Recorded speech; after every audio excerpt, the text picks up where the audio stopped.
of Fame and Super Bowl winning quarterback Brett Favre is making headlines for all the wrong reasons. Favre is accused of playing a role in the misappropriation of millions of dollars in public funds intended for welfare recipients in his home state of Mississippi. What started as a local story is now gaining national attention, as evidence exposing the depths of his involvement in the made-for-TV fraud scheme are coming to light. The state's widespread civil lawsuit features 38 defendants, including Favre, the former director of the Mississippi Department of Human Services John Davis, and former WWE wrestler The $1 Million Man Ted DiBiase and his children. You really can't make this stuff up, but we're gonna try to break it all down for you. So sit back, relax, and take this in.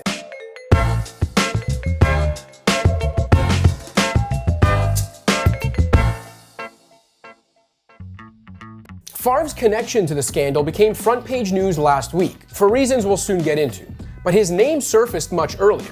Back in February 2020, auditors in Mississippi alleged that the state's Department of Human Services misallocated tens of millions of dollars of federal assistance money that was supposed to go towards welfare and other government programs for families that needed it in Mississippi. To keep a long story short, the money was funneled through a nonprofit, which in and of itself is not illegal. But what that nonprofit was doing with the funds hardly met the standards laid out by the government in the Temporary Assistance to Needy Families Program, or TANF for short. Among those arrested in 2020 following an investigation that began in 2019 was Brett DiBiase, son of the $1 Million Man.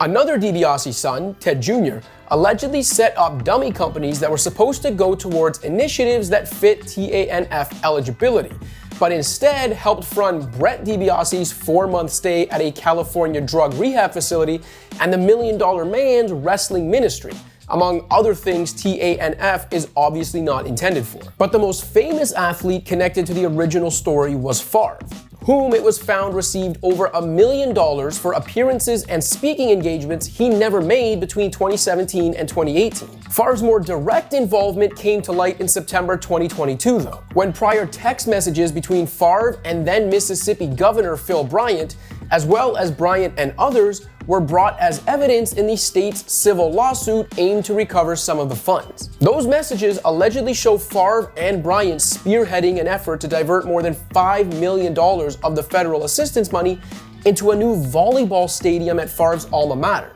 the University of Southern Mississippi, where Favre's daughter played for the volleyball team. At one point in a 2017 text exchange with Nancy New, who ran a nonprofit that received millions from the federal assistance grant, Favre asked New, "If you were to pay me, is there any way the media can find out where it came from and how much?"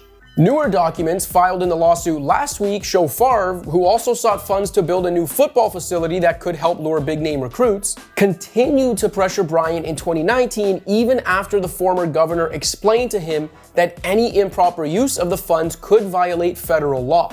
Favre, who floated the idea of naming the facility after Bryant, added, "We are not taking no for an answer. You are a Southern Miss alumni, and folks need to know you are also a supporter of the university." To which Bryant replied, "We are going to get there. This was a great meeting, but we have to follow the law. I'm too old for federal prison." Now, this may be no laughing matter, but for the record, Bryant added a smiley face and sunglasses emoji at the end of that message. Though Favre's lawyers claim the NFL legend wasn't aware of where the funds originated, the digital trail of his communications with people who would know appears to indicate that he knew exactly what he was asking for when it came to federal funds meant to help the poorest state's poorest people.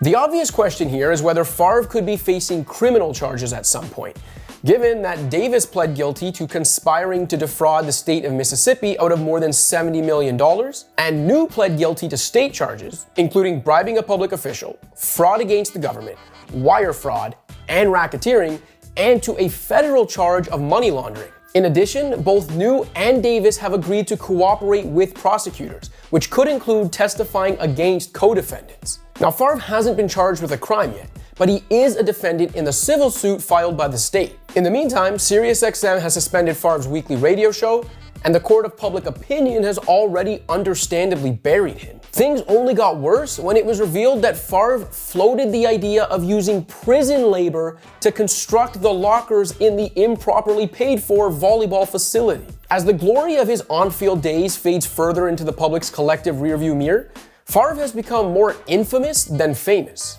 12 years after being accused of sending inappropriate messages and explicit photos to a female reporter, he now finds himself at the center of a scandal that paints him as a crook, a bizarro world Robin Hood who allegedly steals from the poor. From a reputation standpoint, the irreparable damage is done.